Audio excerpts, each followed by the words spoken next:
Hey you guys, this is our promo before our main show. I wanted to make you aware that we have an amazing YouTube channel which features some of the great behind the scenes footage from our main podcast, as well as some amazing other new content as well that we've got coming up as well with some of our speakers, some of our amazing, I suppose, influencers and also sports personalities and Olympic athletes from around the world.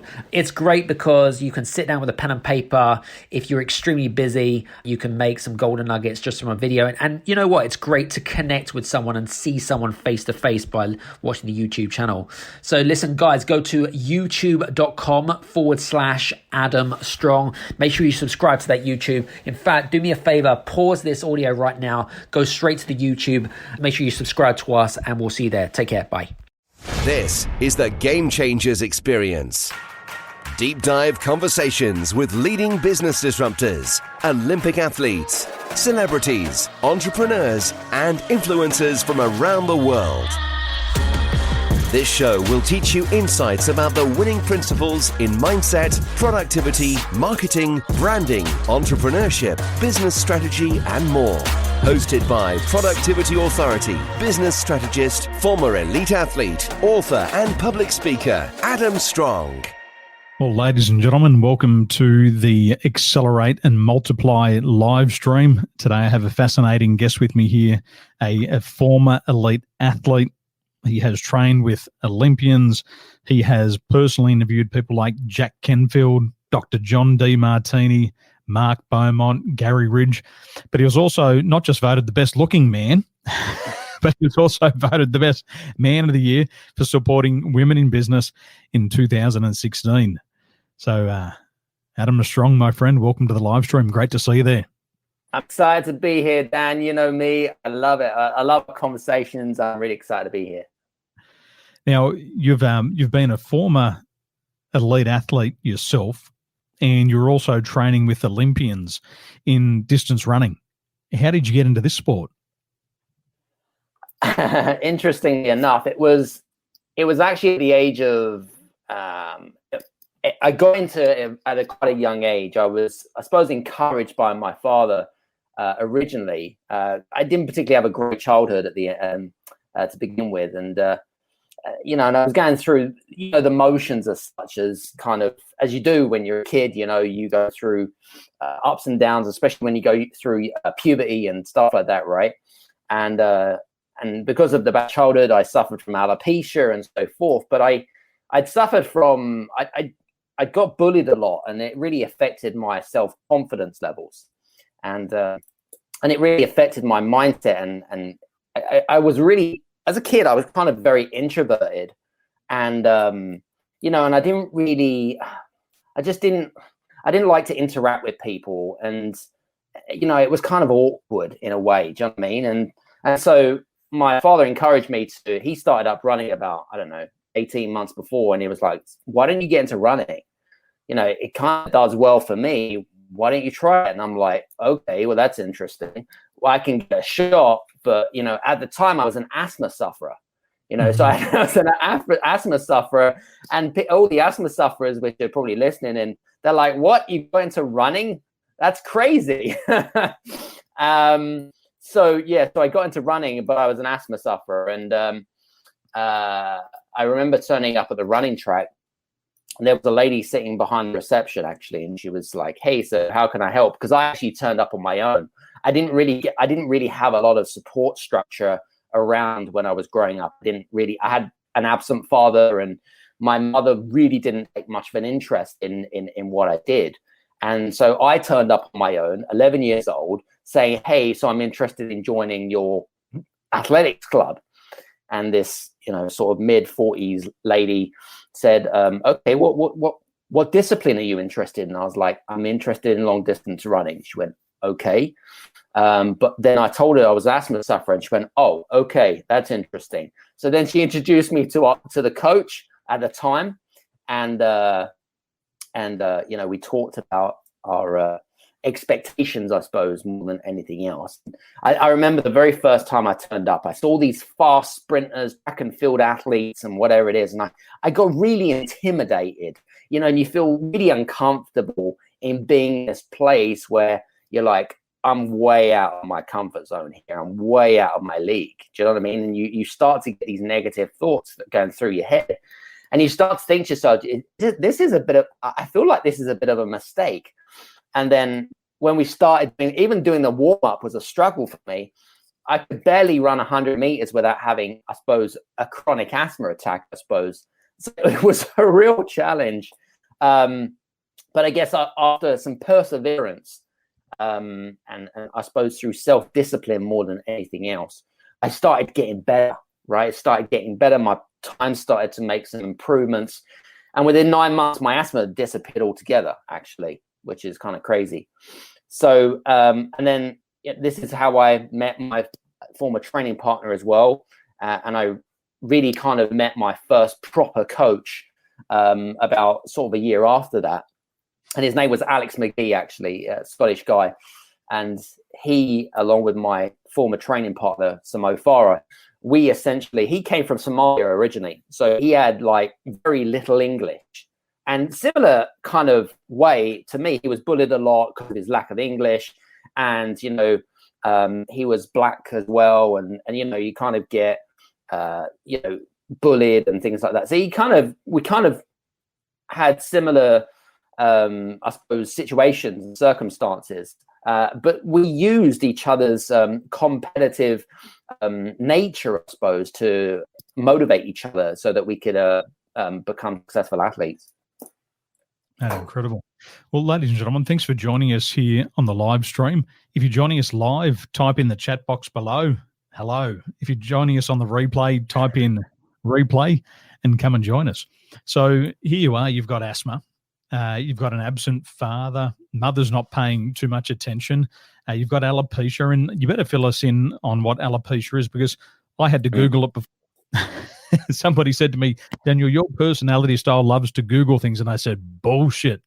Here I am Googling alopecia.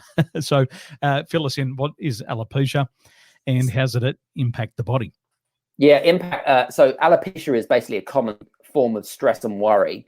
I'd say back probably about 25 years or so, it was not as common. It was very, I suppose, kind of new to medical practices and stuff. And I remember actually having to kind of be, I suppose, a human guinea pig, in fact, going to regular hospital visits and trying different meds and whatever it is. And I'm like, this doesn't feel cool to me,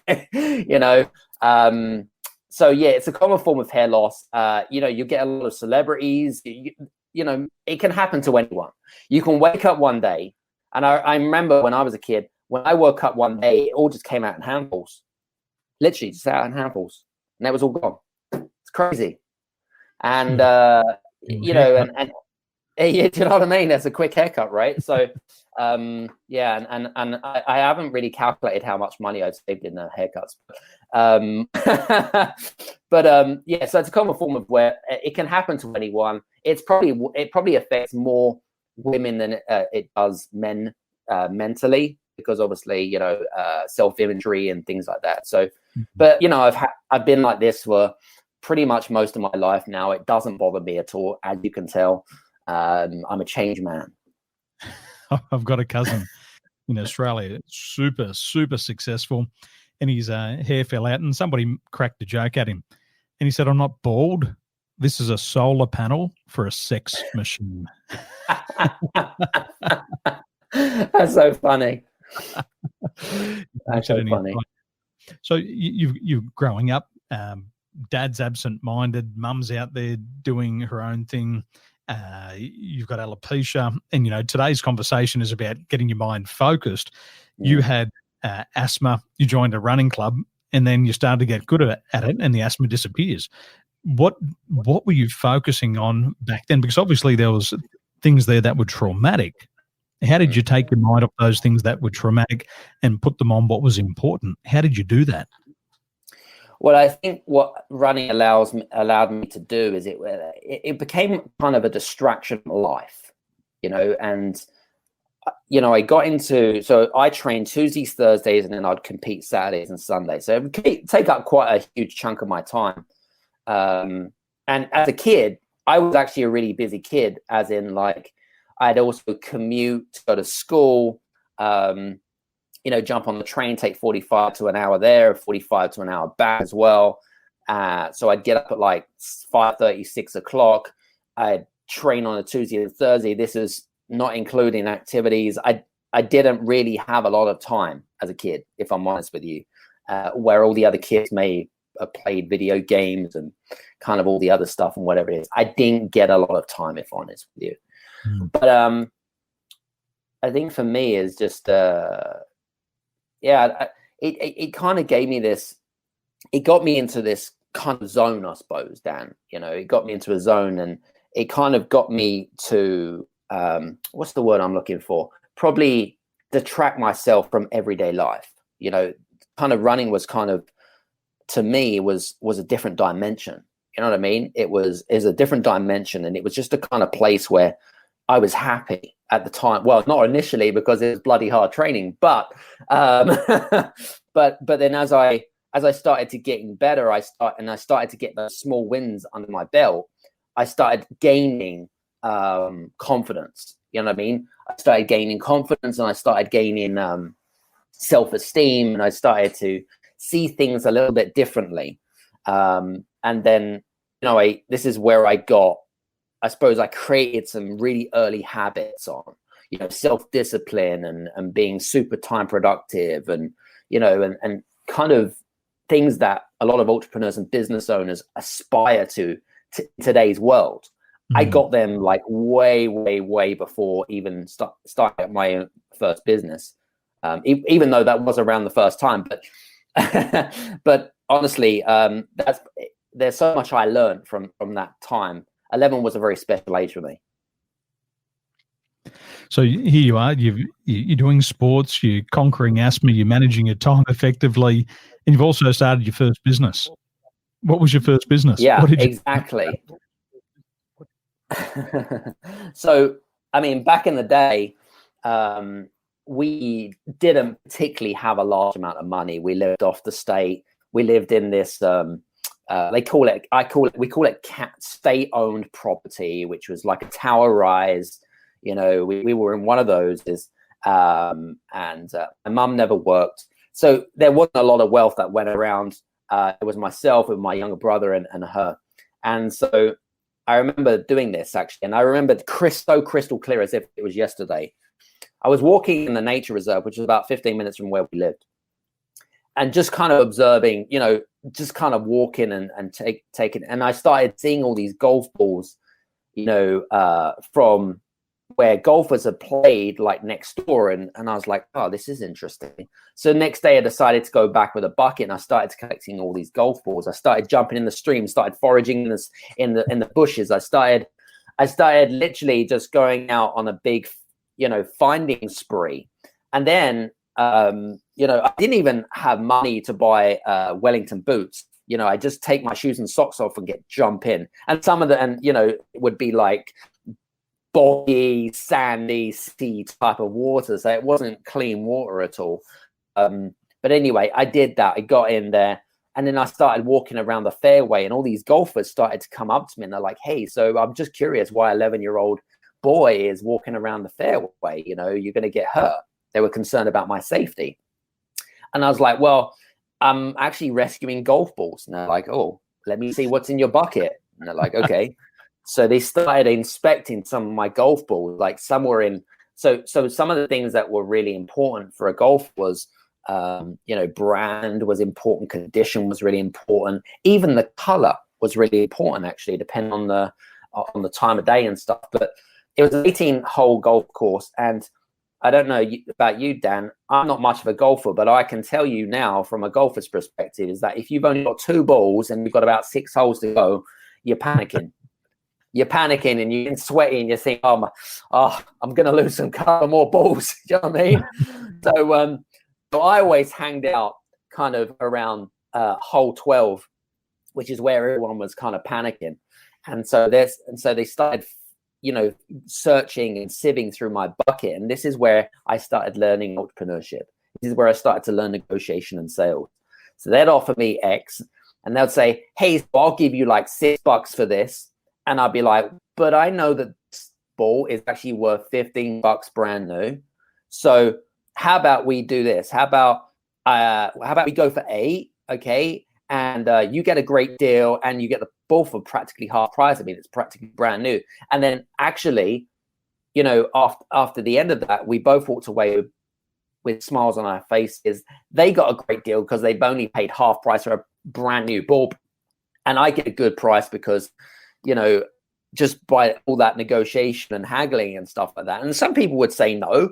And I wouldn't take it personally, of course. I would just continue with my bucket, right? But then, you know, one day I'd go back to my mum I remember the first time I did this, go back to my mum, and I had these bag full of coins. And she's like, what did you do? Did you go rob a bank or something? I'm like, what did you do? And I told her, and she went, wow. And then I basically gave some of the money to my mum for groceries and milk and bread and so forth. And then I kept the rest myself for savings and stuff. So, you know, that's how I ended up. That was my real first entrepreneurial, I suppose, journey as such. And, you know, and there was something, and we did something else when we moved across town as well, which was, again, another fascinating. It doesn't bother me, Dan, to get out of my comfort zone. Like, if the tough gets going, then you just got to go do it. You know what I'm saying? I love what you said there. And I was having a conversation with a gentleman on Saturday, and he said, Daniel, some people, they go to a course. They go Friday, Saturday, and Sunday, and they start their business on Monday.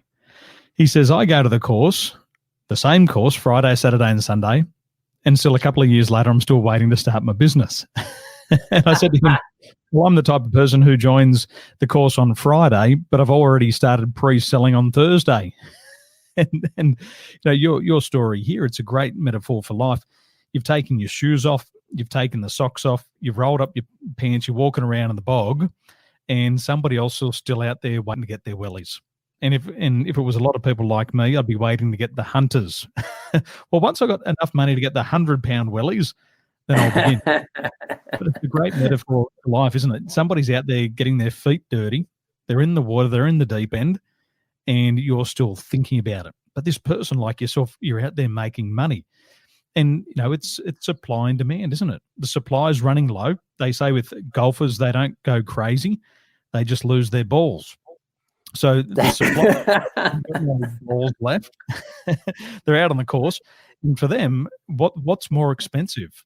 Turning around at the 12th hole and walking home, or paying £8 for a ball, saving £6 and continuing. Exactly. I mean, it's a great service that you're offering. And I know what you mean when you do this. We were in pawnbroking, and we used to get young guys coming into our shop, and they'd bring us bags of balls in. And my dad would go through them because he was a golfer, and he'd say, well, we'll give you this amount for these balls. These ones here, these are for practice. We'll give you this amount. And these ones here, these are just ones that you can hit in the river.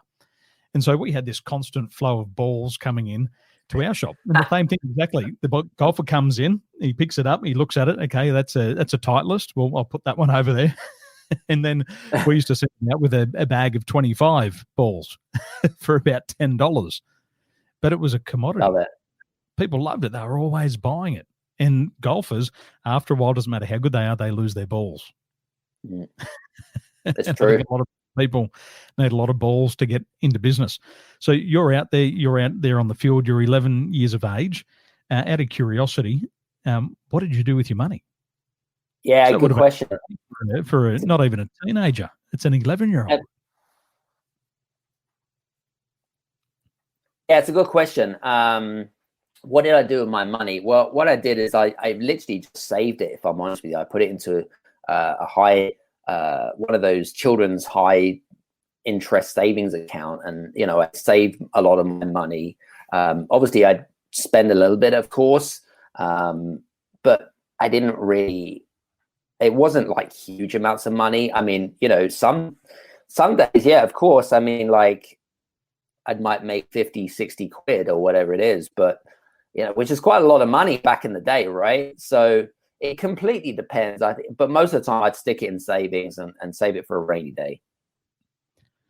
So just out of curiosity for our friends who are joining us, what was your first business, or what was your first job?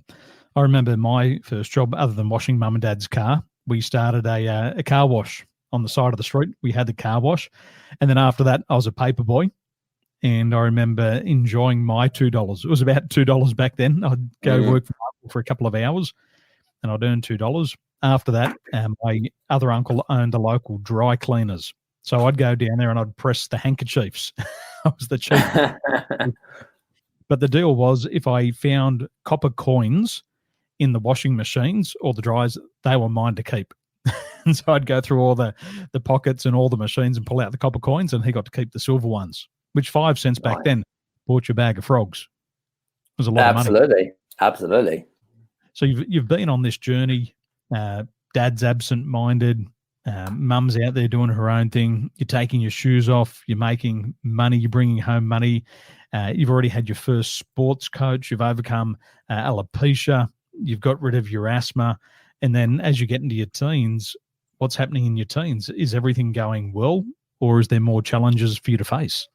I mean, it was always challenges to face. I mean, when I was growing up, I literally, for me, I literally paid for everything: my education, my college, my university, my books, my holidays. Literally everything came out of my own personal pocket.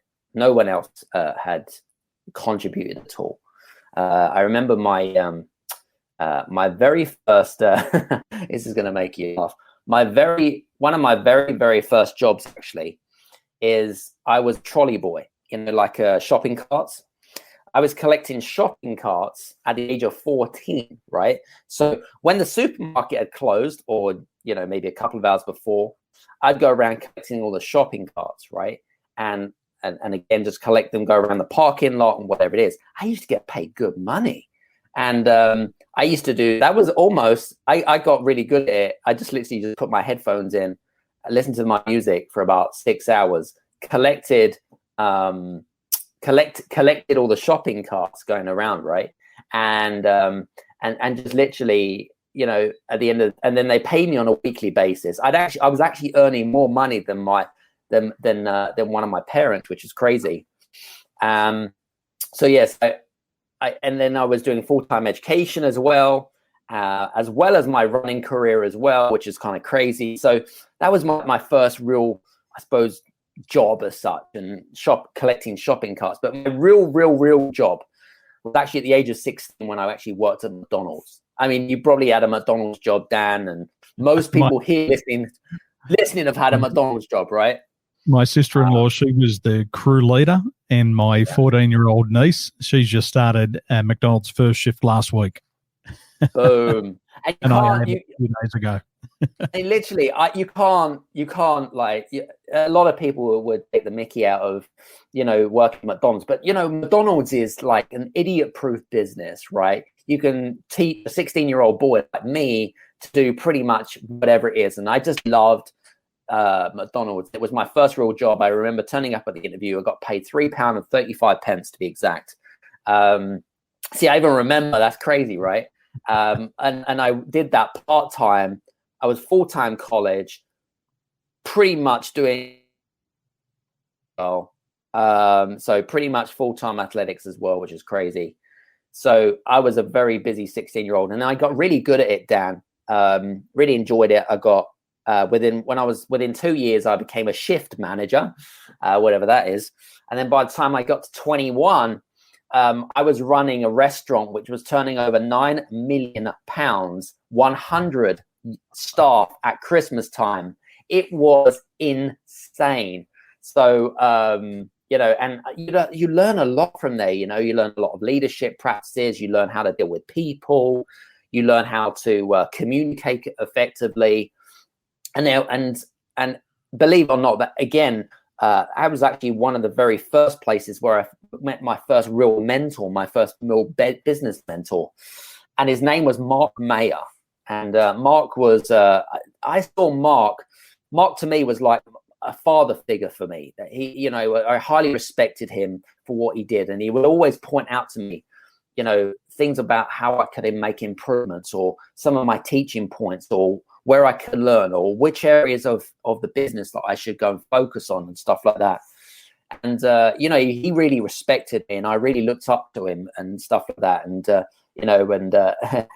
I even remembered his name because he really made an impact of me, of my McDonald's journey. But that was fantastic. I really enjoyed my time at McDonald's. I really did. It was just such a great learning experience. So you've had training in McDonald's, and one of my friends, she was very high up in McDonald's in South Africa and in Australia, and the standard is incredibly high, and some of the training you get is the best in the world. So you've had some of the best training, you've met your mentor, and something that people often ask you on a regular basis is, how can you become so action-oriented? So we're into your mid-20s now, early 20s. You're already managing a business with 100 staff, 9 million pounds sterling in turnover. How do you remain action-oriented with so much noise in the environment? Yeah, it's a great question. And I think for me is I conditioned my mind at a very young age. For me, I have this conditioned, I suppose, results-orientated mindset. Like, for me, I'm always trying to strive forwards. I'm always striving towards performance and improvement. My belief is that if you are not moving forwards, you are moving backwards. Okay, and no one really wants to move backwards, right, Dan? You can't go. You either go in one direction or the other direction, right? So for me, how do I get to this state of, I suppose, this action-taking mindset? I suppose. Well, it's number one through self-discipline. You have to self-discipline yourself. You have to set. Everyone has goals and aspirations, Dan, right? All of us do. We all want financial success. We all want, health. We all want wealth. We all want happiness. We all want in abundance as well. We don't want it in small things. We want it in abundance. And I think if you want to achieve things in life, if you want to get the most out of life, then you have to self-discipline yourself. You have to prepare. And here, when I say by prepare, you have to make short-term sacrifices for long-term benefits. And what I mean by that is, the world right now, it's just kind of crazy. There's so much going on. There's so many distractions. Most people are working from home, all of that kind of stuff. But how can you change your environment? How can you surround yourself with different people? How can you condition your mind? And all of the things that you should be doing right now is thinking to yourself, well, okay, this is where I'm at, right? But I want to get to here, which is a big leap. But how am I going to do that, right? Rather than think strategy and about how, go back to why. Why am I doing these things? Start to question yourself. Start to look at yourself in the mirror and say, why do I want to do this? What motivates me? What gets me out of my bed every day? What makes me hungry? What drives my passion? So for me, especially, probably in the last year or so, one of the things that I did is going with the flow. And what I mean by that is, really aligning yourself in terms of your values. We all have values in life, okay? Whether we live by those values is a different matter. And whether we compromise those values is also a different matter. So for me, like my values never get compromised. 100%. I stick to my values. I would never sacrifice my values because that is my genetic DNA. That is my makeover. That sets me as the person. So if I change my DNA, then I'm going to attract a different tribe. I'm going to attract a different energy. I don't want to do that. I'm in a happy place right now. I've got good energy. I've got flow. People know me for a particular reason. And otherwise, this is where people get a little bit confused in terms of their clarity. They don't know which direction they want to go in, things like that. But if you want to get yourself into action, you've got to take action. You've got to stop talking and actually do something about it. And I see so many people just doing this. They talk, they rabbit, but they never take action. All because of insecurities, fear, limiting beliefs that they put upon themselves, or whatever reason that they decide, whatever excuse, that they want to come up with. This is the reason why people don't actually achieve the results that they desire. I love how you talk about the yap, yap, yap, yap, yap. When I was in the UK, I went over there New Year's Eve of 2002. I landed in Heathrow and I went straight down to Temple Bar and I experienced the UK British pub culture. And I've never watched the soccer, or you call it the football over there. And the guys who were commentating in the pubs about the football, and I just thought to myself, these are just guys are backseat drivers. They're here. I would have done this. I would have done that. If I was the ref, I would have done this. I would have done that. If I was the coach, I would have done this. I would have done that. I would have set that plan. I thought to yourself, why don't you just bloody get out in the field yourself and do it? and they would exhaust themselves in the bar, get blind, talking the talk. But there was no get up and go in them, and none of them would do it themselves. And I think this happens with a lot of people. It's very easy to talk. And I've learned over the years, it takes about 95% of your mental energy just to begin. And I think a lot of people don't have that energy to begin. And so it's easy to stand on the sideline. It's easy to talk and yap. But once you get out there, you've got to start to face your obstacles. And I like what you're saying here about self-limiting beliefs. A lot of people who don't even start have their own limiting beliefs. They have exactly. If they have to start to move forward, they've got to face them, and there's more fear in facing it than actually achieving the goal, the outcome, or the result. So, over the years, what have you done to be able to break through your mental or emotional blockages? What are the ones that have faced you, and then you've overcome them? What have you had to overcome? Well, we've talked about my journey with regards to getting into athletics and stuff, and at the beginning where I had where I was wearing a sports cap. I must have gone through I suppose over a dozen sports caps, Nike, Adidas, all of that kind of stuff, because I was so ashamed about the way I looked. I wore a cap until I was 16. That was like 6 years almost, which is crazy. So if you see my school pictures you'll see me. I'm the only kid that has the cap, with my blazer and tie and whatever it is, and the odd spots here and it is. But that was me. I think for me is that it's an ongoing journey.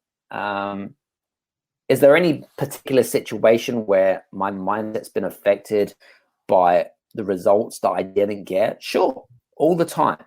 It's an ongoing journey. It's an ongoing battle. But I think one thing that you've got to learn from is that there's no such thing as failure, right? There's no such thing. I see them as learning points in your life. You reflect and you think to yourself, well, hang on a second. How is it that I could have made this situation better? Did I actually turn up in my A game? So a lot of people, they really kind of are affected by failure, I suppose, or not success or whatever it is. But essentially you have to really question yourself first of all. So was my intention, did I turn up with an A class was I an A player?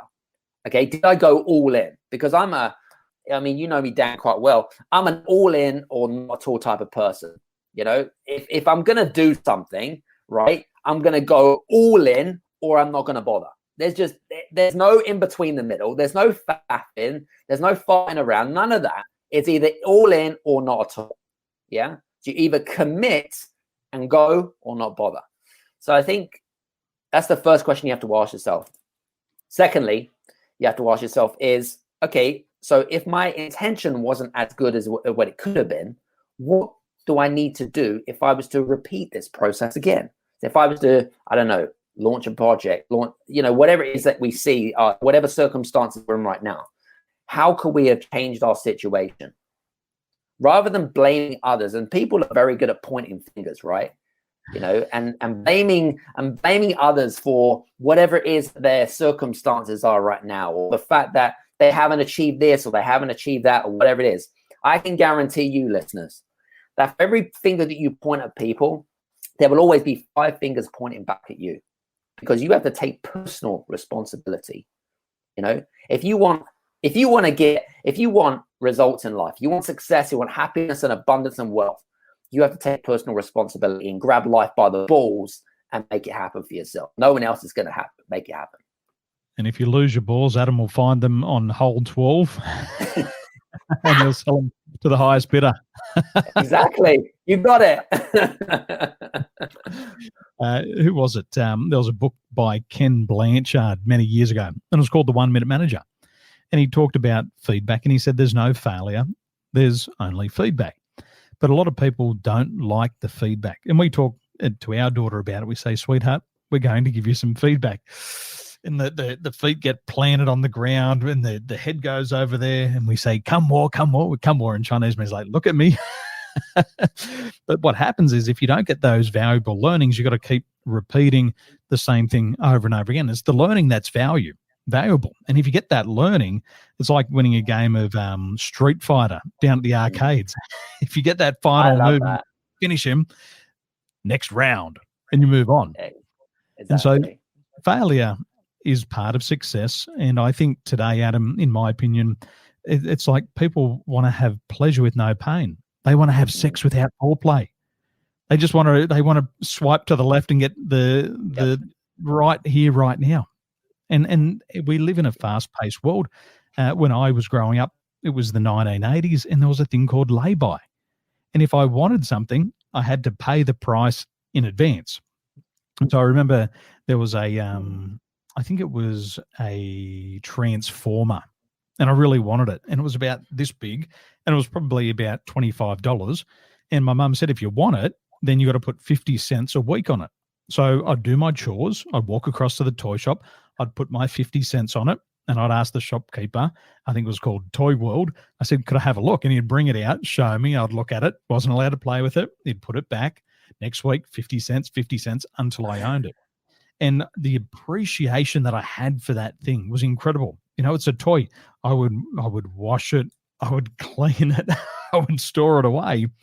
But it had so much more value because I had to pay the price in advance. Where today's world is very different. You can get anything that you want, but the condition and the catch is now you got to pay for it for the rest of your life. And so easy come, easy go, but you carry the debt and the burden forever. It's like a house, 30 years, 40 years for a lot of people. Get it refinanced, pull the money back out, get it refinanced, spend it, just keep spending. And so that was our generation. What year were you born in? Same again, in the 80s. Yeah, I was 1980, and I remember that. I remember my first car was $2,500, and that was an expensive car. What did you buy? Did you buy a Rolls Royce or something for that kind of money? Jeez. I bought a Datsun. It was a 1971 Datsun 1600. It even had a Venetian blind in the back window. Wow, that's had classic. Vinyl seats, and I paid $2,500 for it. And then my parents went dollar for dollar for me to restore it. So I paid $2,500. They put $2,500 in, and so the joy of having that car was amazing because it was hard to come by. There's a lot of work in advance. And so times are changing. So you're out there, you're building your business, and tell me, what are you up to right now in business? Where are you taking your business? What's happening over there in the UK market for you? Well, most of my business is international, as you know. And one of the things that we did this year is because of the pandemic and things like that, is that I moved actually really, really fast, really, really quickly. And I decided to put on a summit called the Game Changers Summit. And we essentially collaborated with some of the world's leading industry authorities in entrepreneurship, marketing, branding, all of that kind of stuff. And we put on a summit. We launched. So we went from idea to launch in less than 7 weeks. Which was crazy. It was a 30-day summit. So we did content for 30 days solid. In fact, I think it was maybe a little bit more actually. And so we did that for like 30 days. I interviewed Jack Canfield, Dr. John DeMartini, Sharon Lecter, some of the big boys in the entrepreneurial world. And we had a lot of fun. It was just ridiculously amount of hard work. On top of that, I had a newborn baby as well. So I would not advise anyone to go do that, of course. Not the way that I did things. And then we obviously launched the podcast, the Game Changers Experience.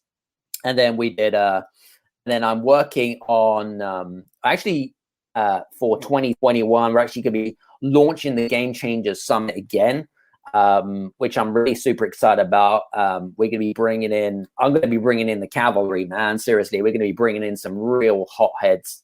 It's going to be live as well. We're going to do some live stuff as well. It's going to be really fantastic.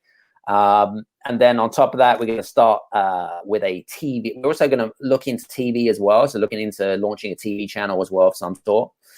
What else we've got? And the other thing that we've got working on right now is we're behind the scenes is actually launching our accelerator program for our global audience, which is mainly for six-figure entrepreneurs and creative entrepreneurs and business owners that want to gain greater clarity, increase their productivity, but more importantly, they want more success and results and more impact. Epic. So make sure you keep me posted for that one. I want to be a part of it, and I know it's going to be a big thing there for you. Now, I know you're a busy man, and I want to, first of all, get deeper into your mind. So I'm going to shoot you 5 rapid-fire questions. Oh, wow. Okay, cool. I'm looking forward to this. Okay, go. And you got to go deep. So out of everything in your life, what frustrates you the most and why? Incompetence. Why? Why does it? Purely because I am impatient. I like to move fast. I like to move quick. I don't have time for incompetence. I just want to move. I'm just an action taker. That's probably pretty much why. What's been the most embarrassing moment in your life? Oh, embarrassing moment. Oh, embarrassing moment. Come back to that. Not sure about that one. You're an avid reader. What one book has had the most impact on your life? Think and Grow Rich, Napoleon Hill. What did you learn? Interestingly enough, well, it kind of got me to learn more about a different prospect of what success looks like from my perspective. It really disrupted the conventional methods of, I suppose, creating success in life. Very different from the way we grew up in school. So that's why I kind of loved that, and it just gave me some great insights. And as you've built your business through your younger years to your older years, what one mental or emotional block has held you back the most? Self-confidence. I think that would probably apply to quite a few people, but self-confidence, I think, is probably the biggest mental and emotional block. And it's taken years I had more failures than I have successes, especially in my athletics journey, but you learn more from your losses than you do from your wins. And for somebody who had low self-confidence right now, who is struggling with it, what piece of advice would you like to share with them? Talk to people. I would just say talk to people, be more open with them, and just start to build relationships with people. Surround yourself with who you become at the end of the day. If you want more confidence, then go around and hang out with confident people, right? If you want to be broke, then go hang out with broke people, right? So again, you surround yourself with who you become. Incredible. Champion effort. There's the round of applause. Well, Adam, ladies and gentlemen, we've been joined by Adam Strong today, the founder of The Game Changer. And I want you to follow him. Make sure you head over to his social media pages today. You can go to his website, adamstrong.net.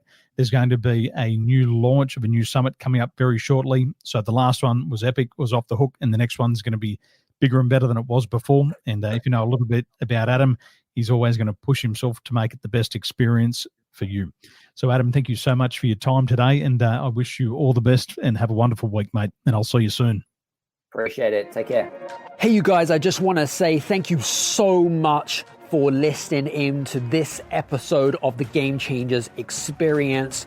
I hope that you got some amazing value, some great insights, and golden nuggets that you can implement into your business straight away. I would really, really appreciate it if you could leave a 5-star review on the button below. Have a fantastic day, and we'll see you on the next episode. Take care.